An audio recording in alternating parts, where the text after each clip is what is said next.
প্রিয় শিক্ষার্থী, আজকে তোমাদেরকে মিশ্র ভগ্নাংশকে কিভাবে আমরা অপরকৃত ভগ্নাংশে কনভার্ট করতে পারি, মানে মিশ্র ভগ্নাংশ থেকে অপরকৃত ভগ্নাংশ করার যে নিয়মটা খুবই সহজভাবে শেখাবো। দেখি, আমার এখানে আছে 2 পূর্ণ 4/5, এটা একটা মিশ্র ভগ্নাংশ।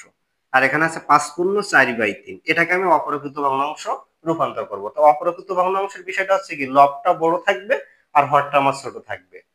তাহলে আমি প্রথম কাজ থাকবে, আমার পূর্ণ সংখ্যার সাথে হরটাকে আমি কি করব, গুণ করব। 5 আর 2 গুণ করলে 2 গুণ 5, তার সাথে এই লবটা আমি যোগ করে দিব। আর হরে আছে আমার 5, তাহলে 5 দিন 10, আর 4 যোগ করলে 14/5। একইভাবে এটাও করব, পূর্ণ সংখ্যার সাথে হরটাকে আমি গুণ করব, আর তার সাথে লবটাকে আমি যোগ করব, আর হরে আছে আমার 3। একইভাবে 3 × 5 = 15 হচ্ছে, এই যে 19/5। এটাই। ভিডিওটা যদি ভালো লাগে তাহলে অবশ্যই আমার চ্যানেলটিকে সাবস্ক্রাইব করতে ভুলবে না। 3 × 5 = 15 হচ্ছে 19 বাই, এখানে একটু ভুল হয়েছে, এটা হবে 3।